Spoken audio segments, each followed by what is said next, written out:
Justified in questions,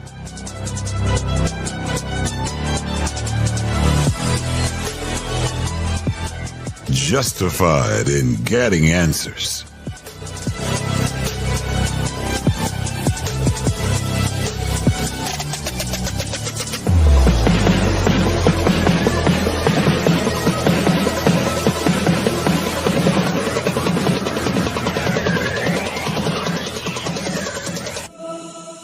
Matt Palumbo and Booker Scott are justified.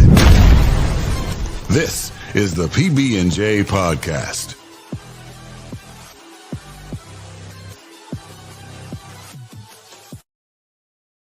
We begin this hour with our thoughts and prayers with those in the Midwest of this great country. Indiana, Illinois, Ohio, just a few of the states that have been decimated from torrential rains this whole week, and they're continuing this weekend. And we're talking historical flooding in Indiana.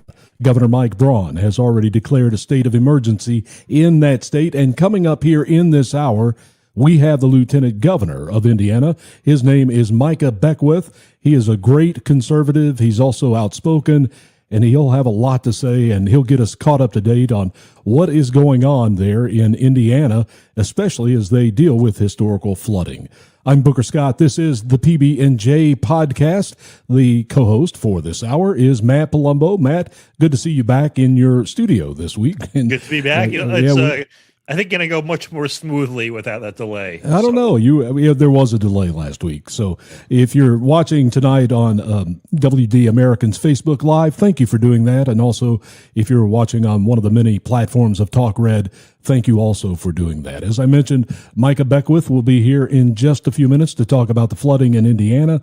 He will also talk about Muslims and Sharia law. He'll talk about the Indiana fever, as he has called for the dismissal of the head coach of the Indiana Fever after everything that's been going on with Caitlin Clark and Sophie Cunningham. So we'll see what he has to say. We're going to start this hour, though, with Medicaid and what is changing there. Matt, you want to get us started there? And we have a video we can play with that, too, when you get finished. It's reminiscent of those headlines that we get on a weekly basis where it's like, we're no longer giving free college to illegal aliens. And we're going, wait, we were paying for what? This is the Medicare trans version, in that we are now no longer going to be funding hormones for teenage or hormone therapies or trans surgeries through Medicaid. Apparently, this is something we've been doing. I'm sure it falls into that category of things liberals said it was a right-wing conspiracy, but now it's going to be something they both acknowledge is real and will say we're Hitler for wanting to get rid of. But I think it's probably common sense there. Well, let's play this video and get everybody caught up in case they don't know exactly what we're talking about yet. No more federal dollars. Your tax money will no longer pay for puberty blockers, sex hormones, gender-altering surgeries for Americans under 18 years old. And it begins October 13th. The president says, we are not going to pay for our innocent children to undergo these barbaric surgeries and practices which result in unthinkable and irreversible harm to their young bodies. And, our attitude towards this should not be, do what you want, just make sure it's only adults doing this and make sure my tax dollars aren't funding it. We should be running these clinics out of existence. They should be getting sued by every single person that's ever had a medical complication, that's ever been pressured into getting one of these surgeries. And that is what they do. It is, too, all about money for them, ultimately. And the ideology is just a way to disguise that, at least for the providers. I know there's obviously countless true believers in academia and, all throughout the Democratic Party. But for the doctors involved in this is a cash grab. And what comes to mind is Matt Walsh had gotten leaked footage from, I think it was a school connected, or a medical school connected to Vanderbilt University. But it was somewhere in Tennessee, I believe. It's Vanderbilt, yeah. It was Vanderbilt, yes. And that is what stood out, is when you hear these doctors talking about the surgeries, it's, oh, well, if we give this surgery, they have to come back 10 more times, and we get to bill this amount for each of those 10 times. The, logic they give to the rhetoric they give to the public of, we're helping people be their true, authentic selves was not even mentioned once, which And that's because that's the truth. The true fact of the matter is who you are is your authentic self, not the person you become after dropping six figures on being on disfigurement. But it's just interesting. These people really are psychopaths, and that is how they talk about trans people when they are behind closed doors. They don't want to help them at all. If they wanted to help them, they would not be offering these surgeries. And just kind of shows we're on the right on this, obviously. Have you ever seen those maps that show how many transgender surgery clinics there are in America? And it's a phenomenon of the past 1 or 2 decades. And it's one of those things where, listen, if this has been with us for all of humanity, not until 20 years ago did it really become noticeable.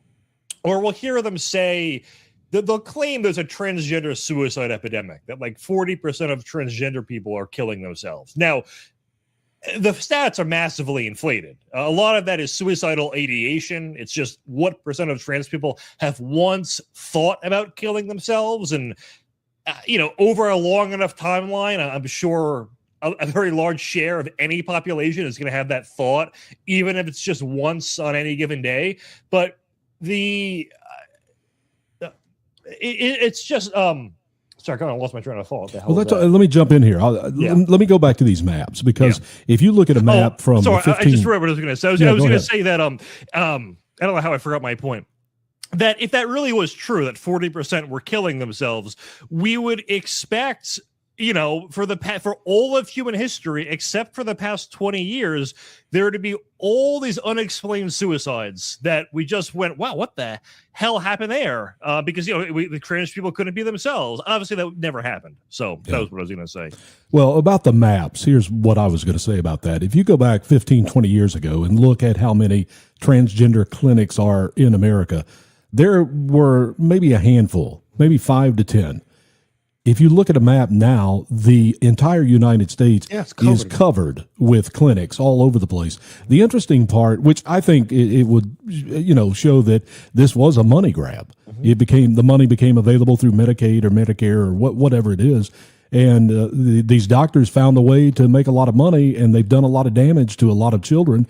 If you look north of America and south of America on those maps, you'll see that Canada and Mexico doesn't have the trans problem that America has. Yeah. So I think it's all having to do with money, and hopefully this will help that and kind of put an end to it all. Yeah, and Canada is way more cartoonishly liberal than even the worst parts of America are. Yeah. So it is interesting that you just don't have the financial incentive and it disappears. I'm sure they have, all sorts of crazy trans protections and so-called trans rights laws, but it's just the extent of the actually going through with the, dismemberment is not happening to the extent it's happening here, at least. Were you surprised that Luigi Mangione pled guilty on Friday?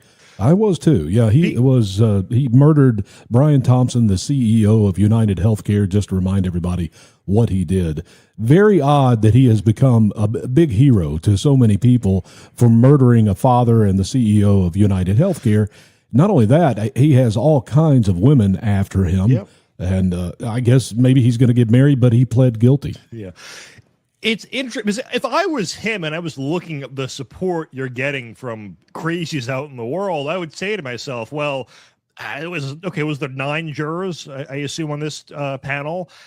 What's that percent? 11%. So I need, for one person to dissent or be in my favor. Well, it seems like out in the world, somehow it's more than 1 in 9, which is a disturbing thing to observe. So yeah, I would have, if I was, I guess, a crazy murderer with a fan club, taking the odds and thought, all right, maybe one of them will get me off. But I think he's going for a double jeopardy kind of situation here, where he's going to try to hopefully get a lesser sentence where he can get out of jail at some point and then squash the other charges. I doubt it'll actually work, but I guess this is what he sees as his best bet.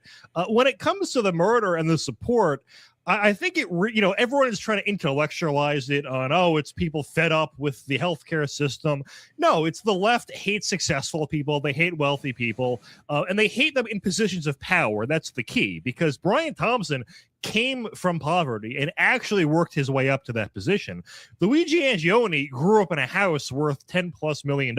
His brother is actually a Republican politician, and I can't remember which state, but is a member of the House of Representatives. Actually, I think it's in Maryland. His family is very well known. I mean, I think his dad is and grandparents have Wikipedia pages. Like, these are established. This is an established family. So if anything, he's the privileged one, but I guess because he's not in a position of power, he gets a pass on that. And you know, the justification came after the fact. It was, oh, he killed a guy. We're happy about this. Okay, how do we justify this? Oh, yeah, healthcare costs are high. Well, healthcare costs are high because hospitals charge a lot. The insurance companies have nothing to do with the prices being high. And yes, I know they're horrible to work with, especially when they're denying claims. But do we think health insurance companies would deny so many claims if the prices weren't as astronomically high from the hospitals themselves? Probably not. And I don't want to be in a spot where I'm defending healthcare companies. But if you were to ask these people, like, name one policy change that Brian Thompson made that you disagree with, what would they say? And there would be nothing. Like, they have no examples. What has gotten better in the healthcare industry since his murder? Is there a single variable? I mean, I know prescription drugs have come down in price, but that's because of Trump's Trump RX program. So there's no tangible, like, there's no quote unquote silver lining in terms of anything improving in healthcare since this guy got murdered. Well, and the people that cheer him on would cheer the fact that since 2011, inflation is 49%. Inflation for healthcare cost is 52%. So it skews a little bit higher. Mm-hmm. The problem is health insurance has gone up 154% in the same time period. Yep. So it has gone way above that 52% inflation of healthcare costs. There are two different things. There's health insurance and healthcare cost. And I think that's why, some people see him as a hero. We obviously don't, but here's the thing, too. The left wanting to know, there's 30 million illegals probably in this country. If they go to a hospital, they pay absolutely nothing. And that gets passed on to everyone else's costs. And you remove demand for anything by 30 million people in a country of our size, it's going to be noticeable. And it's, again, one of my many. I know everything I see is an argument for deportation. That is one of the more stronger ones. So, well, let's go to this video clip. U.S. Attorney McDonald here about Luigi Mangione. He attempted to send a public message through violence, but the message that emerges today is very different.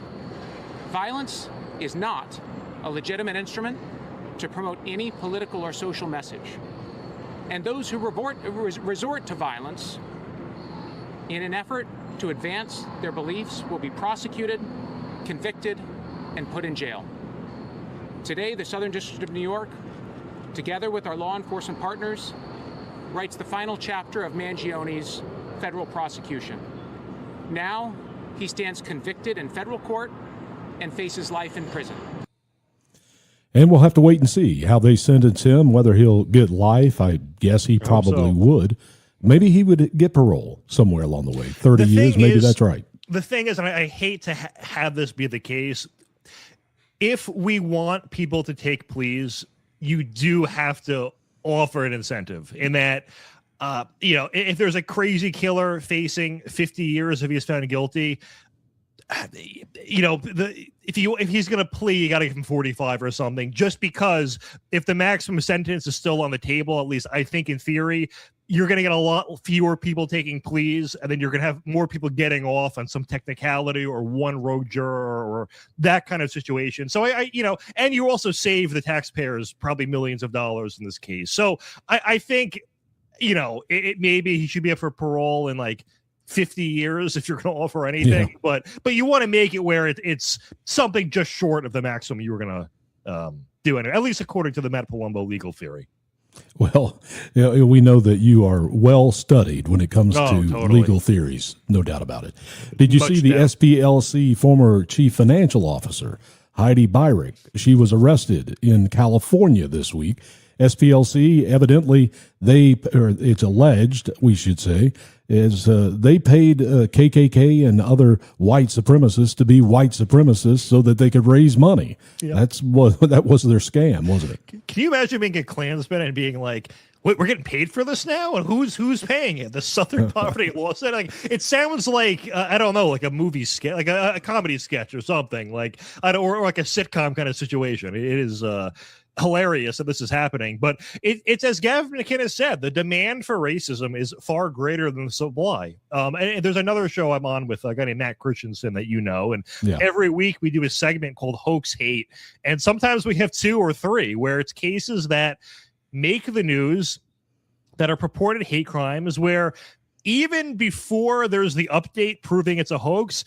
we can just tell, okay, this is obviously not true. And it's just bizarre that they even get coverage in the first place. But that's how desperate the media is, that really they'll publish anything as long as they can push that kind of narrative, any sort of racial hysteria. And the KKK, I imagine it, like the number I heard was that they have, I think, 2,000 members across the entire country. And some percentage of that is federal informants anyway. So it's a group that basically doesn't exist and will die out on its own anyway. I mean, the fact that racist groups have to be propped up tells you how little real racism there actually is, at least on an organized basis. And she was also sleeping with one of these white supremacists. So, I mean, you can't make this stuff up with this story. It gets better and better every day. Here she is from 2016.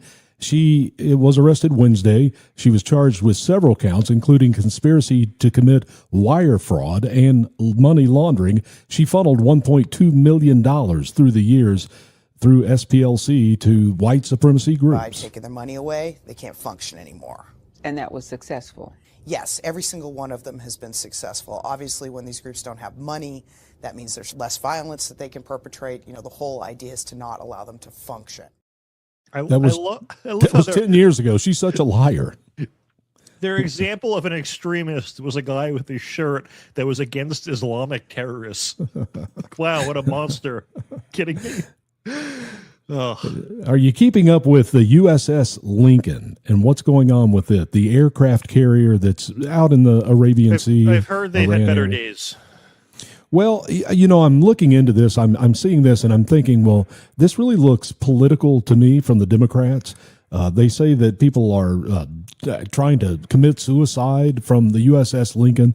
They have been at sea for a very long time, 240 days, I think. And for about 40 days, CENTCOM in Tampa, they really changed the way things were done there on the USS Lincoln. They quit having mail shipped in because they were in the middle of a war. They were busy, and there were more things that were important, like food and water and those types of things. So that's what CENTCOM did. And I guess some of the family members have complained. They've said that there have been people trying to jump overboard. And from everything that I can find, there was one sailor that fell overboard August 3rd, and now it's turned into all of this. And I really think it's just a political play by the Democrats when you see people like Richard Blumenthal. He's coming out and saying there needs to be an investigation. Here is a little bit of this so you can get an idea of what this is about.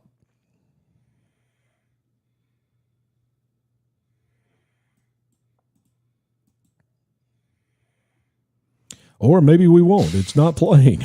I can't stand when that happens. Anyway, it's just telling you that they were there for 240 days, and Richard Blumenthal comes out and says that he is going to, open an investigation into this. The families are upset, and we had the Secretary of War, Pete Hegseth. He responded to that from Blumenthal. Completely misrepresented. Listen, we make sure at every ship, every crew, every captain has everything we can provide them at every single moment. Some deployments are longer than others, and I have more respect and gratitude for those sailors than anybody. What they do in those high seas and those austere conditions with less port calls, it's incredible. I mean, Americans don't understand what it's like to do that. So as someone who's not been on a ship like that, but been on long deployments, I feel it. I want them home as soon as everybody else do. I want folks rotated as quickly as possible. I want the best for them. My commanders know that. Our service secretaries know that. The president expects that. And so to that crew and to all those crews, we're going to do everything we can for you. And we are so grateful for their dedication of that crew and others. They've held the line for the country, and they've done a fantastic job. And they are on their way back home now, Matt. The USS George Washington is being repositioned from the Pacific over to the Middle East, and they will replace the USS Lincoln, so they'll be home. And again, no one has committed suicide, although that's what you see going around. And I really believe that that's just a political thing that the Democrats are trying to, do what they do, which is always blame everything on Donald Trump, including the USS Lincoln. And obviously, I don't think it's a real big story. Do you? No, not really at all. So, yeah. Well, what about AOC? Is this a big story? And what's going on with her and her fiance, husband, whatever? Yeah. They were together for a long time. They were together for since 2011. What a loser! Years. Like, if you haven't locked it down within a year, to any young women watching this, I'm sure there's at least one. If he hasn't locked it down within a year, leave. What is he waiting for? What are you waiting for? I don't understand. Unless you're like in college or high school or something. But I don't get it, man. Unless there's the happy couple. Unless he was playing the long game and he secretly hates her and he wanted to wait it out where she could no longer have kids, that would be diabolical and evil. But I don't get this guy at all. Although what's interesting is TMZ was claiming that they've actually been broken up for like a year or two now. 2 years. There's photos of them out months ago. So I don't know. Some people were speculating perhaps this is like to get around stock reporting requirements, because if he's no longer with her, he wouldn't have to report trades or something like that. But then again, I don't think he would be exempt from whatever insider trading kind of stuff they're able to get away with. So it's a bizarre situation for sure. Yeah, his name is Robert Riley, and they've been together for years and years. From everything I can find, they've been apart now for about 2 years, but they're still very friendly. So I don't know. Maybe it is trying to get around reporting to the FEC and what money they have together. Yeah. I'm not sure. Although the thing is, like, her financial disclosure came out this week, and she herself has never made any stock trades. So she, I guess, credit to her for not being corrupt. But she also she still has student loans from 2007, and I know she's probably going to be running for president in 2028. And it was something like less than 50 grand, I think, she owed when she took office in 2018. And she's been earning almost 200 grand a year for 8 years and hasn't paid that off. Like, what? How is that possible? I don't know. My point being, do you want a president who can't pay off a loan that is a third of their income over an 8-year period? And I would say no. I would hope that you would not mention AOC and president in the same sentence again, if you would. It makes me really nervous. Never say it again. Yeah, you will. Of course you will, because she's the front runner for the Democrat Socialist of America. Yep. She is one of those, too, by the way. She was not the first, but because Barack Obama was a Democrat Socialist of America as well. He's the father of all of it. Just didn't identify as it, but yeah, for sure. He spawned all of this mess is what Barack Obama has done. Let's go to Wisconsin and the primary that was Tuesday, because we have not talked about it. Both of us said that Hong was going to win. The polls showed that she was right. up. Yeah, 22 points. Yeah, they were wrong. And we were both wrong, really wrong on that one. And I think most people were, because she was ahead 22 points. Crowley ended up winning a very close race there. Yeah. About 3,200 votes is what it came down to. So this race was kind of being viewed as a referendum on the DSA's influence because, hey, they won all these races in New York City, but it's New York City. Like, if I ran in New York City against a Democrat who died a day before the election, I would lose in a landslide. So the point is, anyone who's far left can get elected there. It's not like this crazy thing. I mean, it's not new to their politics. The only new thing is they identify her as Democratic Socialist. In Wisconsin, she lost by about half a point, and this was a major upset relative to the polls. And I'm wondering who was doing this polling. But the guy who won, Crowley, after he won, said to a local paper, "There are no ideological differences between me and Francesca Hong, and they're now going to do a unity tour together where they're going to be campaigning together for him." So She got 39 and change, I think, percent of the vote. He got 39 and change plus half a percent. About 3,200 votes. But you round up, and her ideology got 80% of the vote in that election. So it was a referendum on electability, because listen, they had the same views, but she had tweets about abolishing Thanksgiving, claiming that she gets panic attacks around white people, calling for abolishing police in the Senate, while he at least didn't tweet crazy things that can be used against them. So they're not like, the Democrats are to the left. The most recent polling I saw from CNN had it at about a third of Democrats are Democratic Socialists. Gallup asked that same question 2 years ago, and it was over 60% call themselves socialist. So it's okay. You take the average, it's still about close to half. So no, the Democratic Party is a socialist party at this point. And the only difference is, do they run as Democratic Socialists, or do they run as Democrats who are socialists? And I mean, we actually, within the past year, there was a resolution, I think Maria Salazar introduced, called, I think it was called Condemning the Horrors of Socialism. And it did not, it passed on a bipartisan basis, but within the Democratic caucus, a majority voted against it. And then Tom Suozzi, a Democrat rep, after the DSA sweep in New York a few months ago, created a pledge for Democrats who were against the DSA, were for border security, and were for capitalism. And he could only find 12 Democrats, including himself, to sign it. So that's the state of the party. Yeah. Yeah, that's exactly where the Democrats are. They are socialist and communist, but you see also that the establishment Democrats are still trying to maintain some power. They didn't want Hong to win.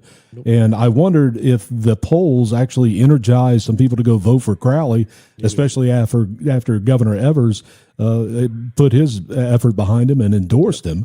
That was a last-minute endorsement. Crowley had dropped out of that race in Wisconsin and suddenly came back when Evers endorsed him, and he won that quick. But 2 weeks in a row now, we have polls that have been way off. We had Michigan with El Sayed that was going to beat Haley Stevens by 10 points, and it came down to 1 point. Same thing here in Wisconsin.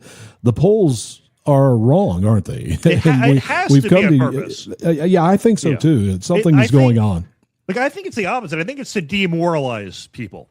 Where it's the guy, when the poll that had Francesca Hong 20 points up, if I were a pollster trying to help her, I would put out a number where, if you're someone who supports the other candidates, you're going, oh, what's the point of voting? Like, if we're going to lose by 20, what the heck's the point? And I mean, they obviously tried that in 2016 with Trump, and they were all off by, I think, 4 points on average or something. I think only Rasmussen came close. So we have a few more primaries coming up this coming Tuesday. They will go till the middle of September, and then we'll start winding down and get ready for the general election in November. Coming up this Tuesday, you have Florida, a big governor race down there with Byron Donalds, endorsed by Donald Trump. You have running against him someone endorsed by Ron DeSantis, Governor Ron DeSantis, and that is Jay Collins, who is the lieutenant governor in that state, who was appointed by DeSantis. DeSantis said Friday he is not endorsing and putting his effort behind Byron Donalds. And from what I'm hearing from a lot of people in Florida, they're not excited about Byron Donalds. It's going to be an interesting race. On Tuesday, you also have former Speaker of the House Paul Renner that is running in Florida. So it's going to be an interesting race to watch. More importantly is if Byron Donalds win with the lack of support that I'm hearing and seeing in the state of Florida, what is his race going to be like in November against a very moderate Democrat who used to be a Republican in the U.S. House of Representatives in David Jolly? So that one's going to be interesting. You also have Alaska and Montana, and neither one of those really are going to bring anything for us to really talk about nationally.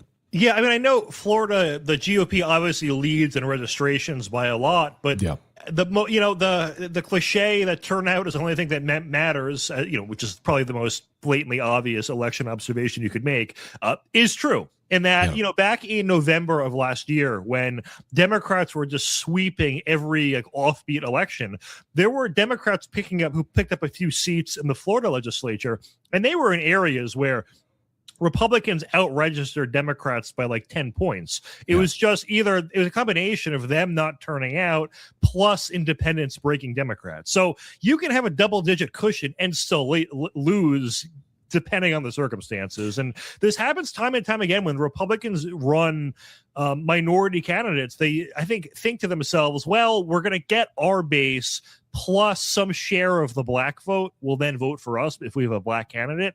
I think that might have been the thinking with Winsome Sears as well, and unfortunately, it just doesn't pan out. The turnout is just not there for them. So well, and turnout has been terrible. We've talked about it extensively on the radio show. It has been terrible since last November, and you talked about those Florida races. We talked about those on the radio show, and there was even Cleveland, Ohio, flipped for the first time from Democrat to Republican. It's not that the Republicans don't have the votes aren't going out to vote. And that's the big thing. And Democrats continue to be energized. They're going out to vote. And that's what you have to look for, regardless of what the polls say. And we'll get into a little bit about the Senate polls here before this hour is over. But we are going to take a break here. We are going to come back with Micah Beckwith. He is the lieutenant governor in the state of Indiana, where they have some terrible flooding that has been going on the last 48 hours, and it looks like it probably will continue through the weekend as a result of more showers and thunderstorms in the Midwest of the United States. Tired of struggling with low energy? We get it. That's why we created Organic Energy Juice. You'll have natural energy all day, and you'll never struggle with low energy again. In just 2 minutes, you can restore your natural energy without chemicals, without stimulants, no toxins, and there is no crash. You shouldn't have to struggle with low energy, and with the Organic Energy Juice, you won't. So if you're struggling with low energy, buying Organic Energy Juice is the right decision. Go to chemicalfreebody.com, use the discount code PBJ, and get your Organic Energy Juice today. And welcome back to the PB&J podcast. Thank you for watching. If you're watching on WD Americans Facebook Live, they have great content there. If you're not following them, please do that. They have about 3.5 million followers there at WD Americans Facebook and have great content all week long. Also, if you're watching on Talk Red on any of those platforms, thank you for doing that. We are now going to bring to the stage Micah Beckwith. He is the lieutenant governor in the state of Indiana. He's quite outspoken, and he is also, I would say, interesting because his background is that of a pastor. So we can have all types of conversation. He's outspoken about Sharia law, Muslims. He's outspoken about LGBTQ. He'll fit right in with us, Matt, because we have been outspoken about those things. But Lieutenant Governor, thank you for making time on a busy weekend for you. I'm sure you got your hands full there in Indiana. Well, thank you guys. Good to be with you. Yeah, we've been getting hit with these floods and the storms. It has been very crazy, but so far, there's been a very minimal loss of life, which is always a good thing. And then we just got a lot of roads out and a lot of rain and lots of water. So if you guys need any water, we can maybe send some down for you. So. All right, cool. Thanks for coming on, by the way. Hey, thanks. Yeah, happy to be here. Appreciate it. So you got your hands full with the flooding going on, and I know that Governor Braun, he did mention that I guess he declared a state of emergency on Thursday or Friday of this week, so that will allow resources to be deployed certain areas, maybe the National Guard. So I just want you to know that our thoughts and prayers are with you guys this weekend, and hopefully you'll get some dry weather. Yeah, thank you so much. Yeah, it's got a lot of rain. This is probably in some places of the state, this is one of those 100-year storms, right? I know there's one part of the state that hasn't seen floodwaters this high since 1911. So it's a big deal. But yeah, thank you for the prayers. And we've seen minimal loss of life, so that's always very good. But we certainly are going to have a lot of drying out to do, and if you guys need any water, we can maybe send some down your way. So, yeah. Well, I mentioned you were a pastor, and that brings me into Christian nationalism, because I think this is something that has become a buzzword of the left to create fear in people, because I probably think like you, and that I want people that view the world as I do in a biblical worldview to be in political positions. And it doesn't mean that they're Bible thumping anyone, but that's the way it's taken by the left, isn't it? And I know that you have been outspoken about it. Yeah, absolutely. So they'll try to, pigeonhole me, and they like to redefine words and language. And so I just don't let them do it. Like, there's nothing wrong with being a Christian, and the way I view nationalism is someone who cares and loves their nation. But if you want to identify me, I'm much better identified as a Christian federalist. And so I tell people that's what I call myself, as a Christian federalist, because federalism is really the bedrock of our republic, which is the sovereignty of the 50 states and a decentralized constitutional republic. And so that's really the heart of federalism. So I'm a Christian. I love God first and foremost, but out of that love for God flows my love for my neighbor, which then benefits my state. And if everyone has that type of love within their states, the states will be strong, and then together we will be a strong nation. And so that's kind of how I view my worldview is I love God, and then out of that flows my heart to serve others around me and to care for the people that God has called me to care for, which is ultimately my family, my community, and my state. And then that will make a strong nation, and hopefully we can be a good neighbor to the world then as a nation, and be a city on a hill. I know you were on a podcast back in June, I believe it was called Flashpoint. It's a Christian podcast. And in that podcast, you made a comment about Muslims and Sharia law. And I think you said that they were demonic. But you went on and kind of said exactly what you just said a minute ago, which is loving everybody and loving your fellow man. But that's not what the left did with it. That's not what they're trying to pigeonhole you with this time either. You seem to have a target on your back by people on the left. Is that fair? That's very fair. Marxists don't like me, which is I wear that as a badge of honor. And people who hate America don't like me. So and I'm glad they don't like me. I use it as a litmus test. Anytime I get attacked by people who I know hate God, they hate the foundations and the principles of this nation, and they hate our nation, then I'm doing something right. And I want them to keep hating me, because then I know I'm walking down the right path. But what I said was not that Muslims are demonic, but that Islam is demonic ideology. And I said, hey, I love Muslims. I would give a Muslim in my community the shirt off my back if they needed it, and I would help them. I would serve them and care for them. But their ideology, I believe, is a wicked, evil ideology that is totally incompatible with the American way of life, and we should not put up with that ideology. It's no different than saying we should all hate white supremacy, right? It's really evil ideology. Now you're gonna say, hey, love the white supremacists and serve them because Jesus says to love people, right?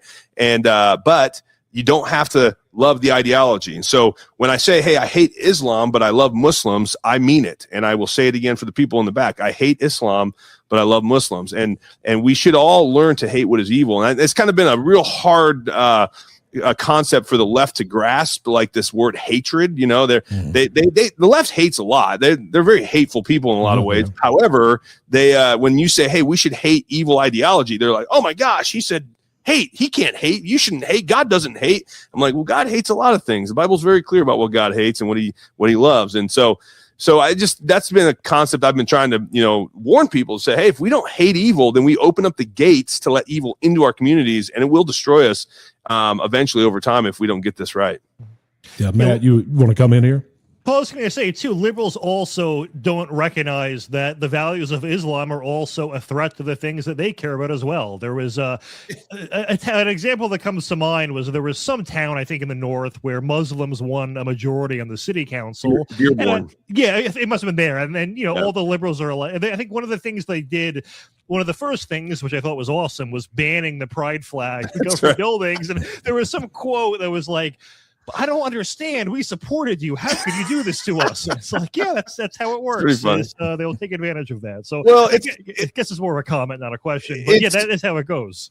It's the Red Green Alliance. If you go back to 1979 in Iran, the Shah was torn down by the communists, right? The Marxists. They actually, the world media and the Marxist press at the time, they were heralding the Ayatollah Khomeini as a women's rights activist in 1978 in Iran, right? And they said, we need to get this guy in power because he's going to treat women better than the Shah treats women. And then they tear down everything. The IRGC comes in, and then they march all the communists out to the street and execute them within that next year.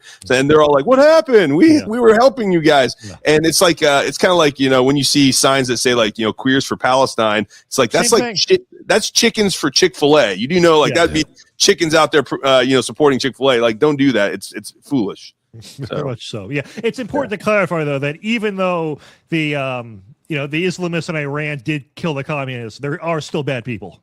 That's right. Yes, clarify. That's right. That's a good point. When you said that on Flashpoint, since then, Governor Braun came out and said that he thinks that maybe you would have chosen some different words. Is that fair, or do you think he's just trying to deflect? Well, Governor Braun and I, we have a good relationship, and he's just a totally different style than I am, and so, which is fine. Which I think that's why we work well together. He's not going to be the guy that comes out, like a Ron DeSantis, sort of whipping the hornet's nest. He's really good at getting things done and running the state. He's got a great business mind. He's good. He's really good with numbers, and he's genuinely conservative. He's just not necessarily going to be out like leading on that, like, hey, we're going to, storm the Bastille with social conservative values, which is totally fine.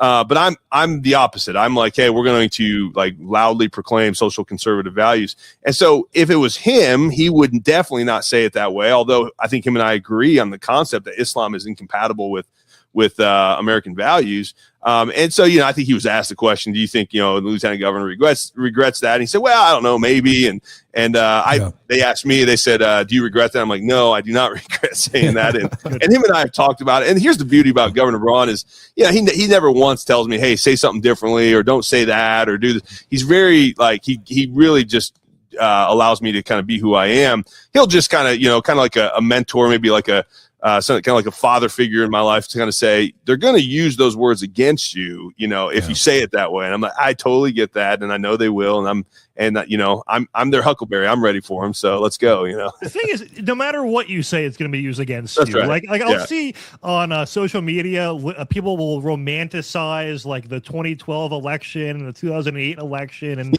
they'll share these clips of like McCain and Obama being nice to each other, or Romney and McCain. And I hated McCain and Romney. I'm like, I don't remember you guys loving them when you could have voted for them. So why are you even pretending? Like I think Obama released, it was either him or one of, the PAC supporting him, released an ad where they were showing Paul Ryan pushing elderly people off a cliff. Like that's how that got their kindness got reciprocated. So why do we care? And that's the whole Trump is a reaction to all of that, of us going, all right, we tried to be nice and not sure what we got for it, so now we be mean, and that's how it's going to be from now on. That's right. I think it's funny. I hear Nancy Pelosi romanticize about George W. Bush, like, oh my goodness, like he was the type of president that America really needs, and I'm like, you hated him. Like I remember you vilifying him. He was a megalomaniac, like warmonger. Like I remember all of those things when I was in college, and so it's funny. I mean, that's what history does. We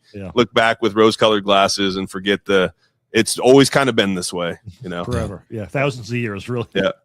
Let's move on to Indiana fever, because you've had some words to say this week about having that coach removed from the Indiana fever. My daughter loves Caitlin Clark. She plays basketball. My daughter does, and she loves Sophie Cunningham. I actually got to meet her at a golf tournament earlier this year. But what are we going to do here? We're going to have men in women's basketball, and I think we have the NBA already. But is that where this is going to go, or what's the WNBA going to do? Well, listen, I love what Enes Kanter have done and Royce White. Yeah. They basically called their bluff and said, okay, fine. If you guys can't define what the W is in the WNBA, then we will jump in and play too. And now they're freaking out. And you got the commissioner of the WNBA calling a special meeting to say, can we define what a woman is, please? Which is hilarious and sad all at the same time, that we live in a society where this is actually happening. But I think it's kind of like what Elijah did on Mount Carmel with the prophets of Baal, right? He sort of mocked their foolishness in public to show the rest of the nation, hey, this is how stupid they are, right? And if you want to go with them, fine, but just know they're really dumb. And I think that's what kind of Enes Kanter and Royce White are doing. They're kind of mocking all of this in public, and not to be mean, but to make the point, guys, this is incredibly dumb, right? This should not be rocket science. And so, yeah, I mean, I'm a huge fan of Caitlin Clark and Sophie Cunningham. I think they are astonished and proud that they are in Indiana. Like, this is great. Like, this is amazing for Indiana. It's great for the Fever. And yet the Fever have been treating them like crap, right? Like, these are their golden gooses. People are tuning in to watch the WNBA for the first time in 20 plus years. And it's because of really Caitlin Clark, but now, like, with Sophie Cunningham being who she's become as a cultural icon, like, people are coming in to buy tickets at the games, and the Fever treat them like they're redheaded stepchildren. And it's like, what are you guys doing? And so when I saw Stephanie White, Coach White, just didn't back up Sophie Cunningham when she got just hammered with that flagrant foul. And like, no coach, I played basketball in high school and I played sports in college, and no coach would ever go out publicly and take the side of the opposing team. No matter what happened, you would say something like, no, hey, our team's united. I stand with my player, like, right call, well done. She took the other side. She took the side of the flagrant foul, and it was kind of like, what are you doing? And so I just it was like 6 o'clock in the morning. It's one of those things where you're like, in the shower, getting ready for the day. I just tweeted real quick, okay, the Fever need to fire and let go of Stephanie White and move on. This is terrible coaching. That's all I said. It really wasn't a mean tweet or anything. It was just, that was what I said. And it blew up by that afternoon, like, U.S. News and World Report was, talking about it. It's like, what? It's like, and then here's the funny thing. Then people say, oh my goodness, the lieutenant governor needs to stay in his lane and not talk about sports. Okay, I'll make you a deal, WNBA. When you stay out of my lane in politics, I'll stay out of your lane in sports. But until then, the sky's the limit, and we're going to go. So I'm obviously against having men and women's sports, but I feel like just one game with Cantor and the other guy would be the best. I would be the only time I ever watch. It would be the best television whole year. Amazing. Well, that's what Clay Travis is doing, right, with the Nashville Balls, and he put up $10 million if the Las Vegas Aces would play a state championship boys team of his choice. And and they're not going to do it because even then we know, like, it's just men and women are so much different that I don't think the Las Vegas Aces would stand a chance against the state champ boys team. And that's not to slam the women. It's just to say we're biologically different. That's why we have the WNBA. So let's keep it that way. Protect women's sports, for crying out loud. Last line of questioning for you, and that is the redistricting that Indiana did not do. And I guess 6 or 7 lost in the primary that Trump had endorsed. Were you frustrated through that process when Indiana chose not to do that? Yeah, I mean, very frustrated in the sense that we have a lot of senators that show that they can't see the greater picture in the battle at hand, right? And listen, many of them are good people. Many of the senators that chose not to support redistricting are, I would call them even probably conservative in their ideology, but they don't understand the battle at hand. And I've come to say, listen, I don't just want conservatives in government. I want conservatives who know how to fight and know what they're up against. And because you can be conservative all day long, but if you don't know what you're up against and you don't know how to fight, then you're going to be useless. And that's what's kind of happened in the Indiana Senate over the last 15, 20 years. They just got complacent. So then Trump says, hey, guys, Indiana, we need you to support us. We need you to step up and redistrict because we got these two congressional seats that we could win back that would be really helpful in the midterms. And it wasn't, it's not immoral in the eyes of God. It wasn't unconstitutional in our Constitution. And it wasn't unethical. So I said, let's go. Like, this is what the other side does.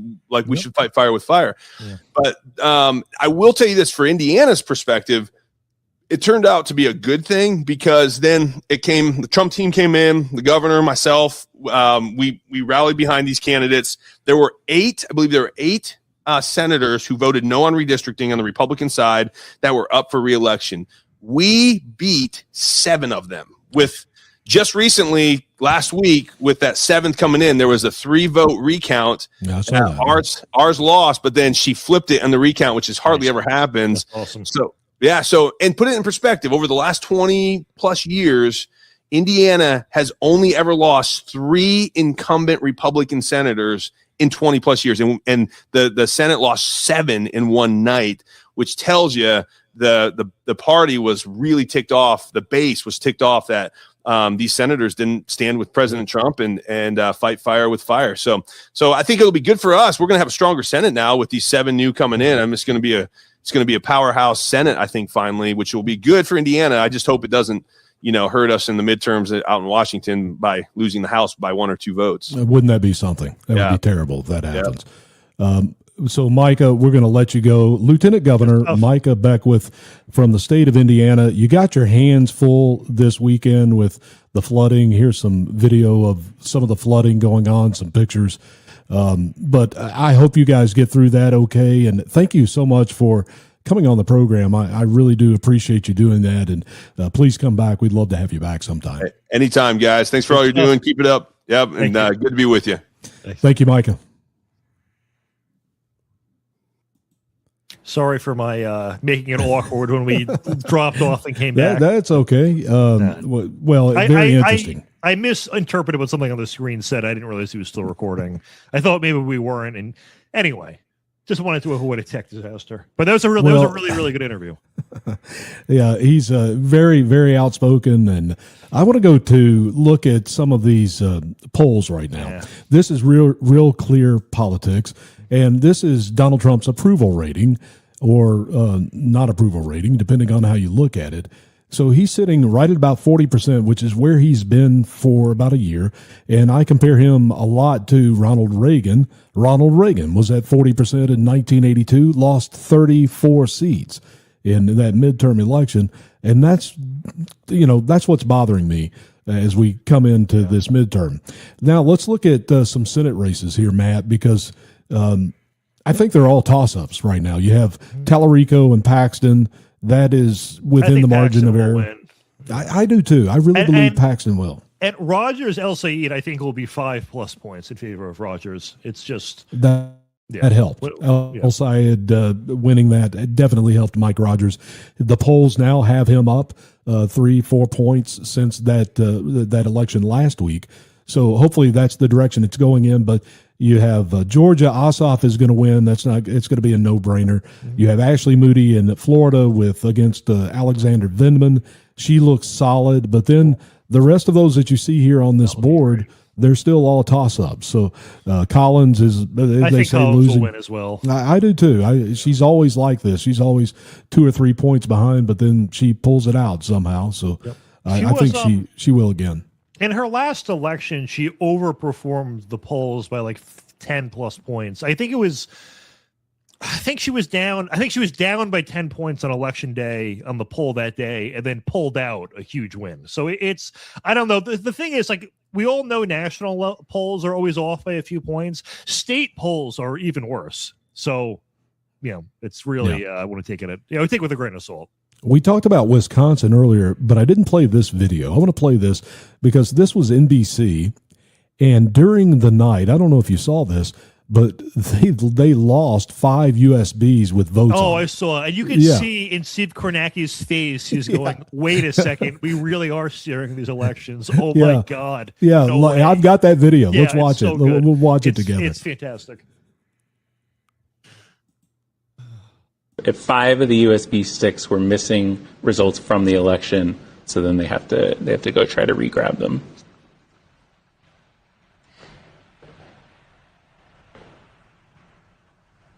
And they're.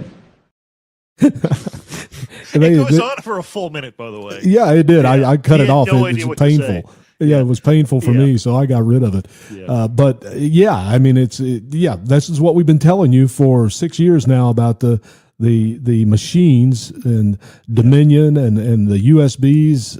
This is what we've been saying, and now the people at NBC they don't even know what to say. Oh my gosh, what are we going to do? Kornak is one of the only liberals I'll actually watch. I actually follow his coverage during every election because he knows like the most obscure details about every single town's elections that he's reporting on, which is I just can't find anyone else who knows as much bizarre knowledge like that. But he's one of those people who's like, these crazy Republicans think we're stealing elections. Then his guy goes, hey, they're stealing it as we speak. What are your thoughts? It's fantastic. Well, did you ever play dodgeball as a kid? Oh, I did not do well. No, you did not. But like yes, that. I played it. Yeah. Okay, I don't know if you've seen this story, but there's this kid, 13-year-old kid, who I guess through volleyball or the dodgeball at his ex-girlfriend. Why he has an ex-girlfriend and 13 years old, I'm not sure, but he does. And she ends up in the hospital, and it's a whole mess. But here's that video. What started as a harmless game of dodgeball. She froze. Well, she did freeze. I don't know why. It started as a harmless game of dodgeball, quickly It did. turned into something far more serious. It did, and guess. the girl had bruises on her, and they have charged the boy with this. However, the school, they didn't get him in trouble. He didn't miss any school. He wasn't suspended. There was the sheriff interviewed the girl and the boy without the parents being involved. So it's a whole mess. It should be just a simple game of dodgeball, but it wasn't. Yeah. And I'm sorry that video didn't play. That's disappointing. Yeah. Now, the schools definitely need to get more involved when there actually is crimes involving students. And Obama was actually behind the push to make it so schools would not report these sorts of things. And the justification was that sort of disparate impact logic of, well, it's, black students are more likely to be suspended or get in trouble at school. Therefore, it's racist. Therefore, don't enforce the law. And one of the most notable consequences of that was Nick Cruz, the Parkland shooter, had gotten himself, I believe, expelled from a high school for a fight. Prior to the Obama rules, the school would have then went forward to try to get charges involved and all of that. They did not. And then, it would have prevented it from being able to legally own a gun. And we all know what happened next. So just a side point. I have one more I want to play before this hour is over. And James O'Keefe, he went to Minnesota the week of the primary, and he dressed up as a Muslim. And he took 3, 4, 5 guys with him dressed up the same, some of them as women. And they do this thing in Minnesota where you can vouch for people that they are citizens. And that's what he did, undercover. Let's watch this video together. Say that I'm vouching for them. The name is William Pomerantz. The question about the vouching program, vouching. I can vouch for them, but they are not registered. That's okay, that's fine. Can I bring 5 more from up to 8 people? Okay, that's a good thing. We go back and we get Krishna and Ernesto and Mohammed. In Minnesota, you can show up on election day and vouch for up to 8 unregistered voters. Members of the Justice League dress up in traditional Muslim attire, including a transgender wearing a burqa, and put this vouching law to an extreme test on primary day, August 11th. Gonna be a baller, shot caller 20. It's amazing that that's allowed, that you can just go and vouch for people. Yeah, they're citizens. They're not registered to vote, but let's have them vote. And that's why things like the SAVE Act is so important, to clean up voter rolls and make sure that only U.S. citizens are voting in these elections. And when the Senate comes back, I doubt that they will vote for it again. And by the way, the Senate is out, and they are still preventing Donald Trump from making recess appointments. Every other president has done it. Donald Trump is not doing it because John Thune is having someone come in and gavel in every day, and that's preventing Donald Trump from appointing people through recess appointments, and that's very disappointing. No, truly. He's clearly doing this on purpose. But with James O'Keefe, for many decades, people thought the Clark Kent disguise, they would totally be able to tell it's Superman behind, the whole time. Turns out that's really all you got to do is put on some glasses and no one can tell you're James O'Keefe. So yeah. Very funny. I do love how little effort he puts into disclosing it, to hiding his identity. All right, we're almost to the end of this hour, Matt. Where do we go this week? What do we look for? What do we do? I noticed that Donald Trump has kind of changed his messaging. He's talking about how low crime is. It's historical lows in violent crime. And that's the messaging I think they should do. The border, he mentioned Friday afternoon, the border, 15 months in a row, 0 illegals have come across the border. That's what we voted for. Yeah. We voted for less crime. And the less crime is in part thanks to the cleanup of illegal aliens. If we've really gotten rid of 3 million people, like you said, if 1 out of 1,000 of them are violent criminals, it's going to show up in the data, and it's probably far more than that. So no, it's a very good thing. And I know some people are cynical with the data because, states like New York and California are kind of gloating like, our crime is the lowest it's ever been. And it's like, yeah, you're riding a national trend that you have absolutely nothing to do with and are fighting. And I'll see people on our side comment like, well, it's because you're hiding the numbers, you're not reporting it. I mean, we know for a fact in DC that actually was happening, but for the most part, violent crime, especially murder, is pretty reliably reported, because if you're a victim of a violent crime, you always generally report it. Murder, we're very liberal in how we count murders, even if there's no conviction. If there's someone found with a bullet in the back of their head, we count it as a murder. Like, these things are harder to conceal. I think, though, those concerns definitely are valid when it's lower level crimes. And I think we've discussed this on this show. Like, in places like California, if I can walk into a place and shoplift and there's no consequences, no one's reporting it, because what's the point? So when it comes to those kind of crimes, if people want to say, like, in liberal states, like, yeah, our shoplifting is down, yes, it actually probably is, because they're not being reported. When it is violent crimes, it is way less likely to be the case. Although, disclaimer, we know in DC they were doctoring the data, but I haven't seen evidence of that in other states, at least yet. And Donald Trump has threatened the National Guard in Chicago again. He did that this week because they are still killing each other on the weekend. Almost every weekend it happens in Chicago, unfortunately. Yeah. Oh, Matt, we're to the end of the hour. Go ahead. Let's finish. I was going to make one last point, because I see these flock cameras are being debated everywhere. Yeah. And, obviously the argument in favor of it is catch criminals. The argument against it is crazy privacy, or when I say crazy privacy concerns, I mean like the government having crazy access, not that the privacy concern is crazy. But my take is, listen, is the problem with our cities that we can't identify criminals? And the answer is no. We already have cameras everywhere. We already have phones tracking everywhere. We already have license plate readers everywhere. So that's not the problem. The problem is we don't charge them, or we charge them and we give them a plea deal for that crime and the next 100 crimes they commit. Like, we need to be enforcing the law. And privacy concerns aside, if flock resulted in more arrests and then nothing happens, what's the point? Like if you're giving up privacy and at least there's a notable decline in murder, I would say, all right, that's a debate to be had. But you would be giving up privacy and then nothing would actually be happening. So that's my take on this. Yeah, well, we have to enforce laws, and we need to put people in jail. Yes. And by the way, I don't know if you saw that Thursday, there were 3 people in America executed, put to death from death row. First time that's happened since 2010. Great. It's been 16 years. America has put 3 people to death. We should sell tickets to it. We could monetize. Help reduce the deficit. That'd be a great way to end this hour. Yes. Thank you so much for watching. We appreciate it. You've been watching the PB&J podcast. You have been watching a no-budget production, the PB&J podcast.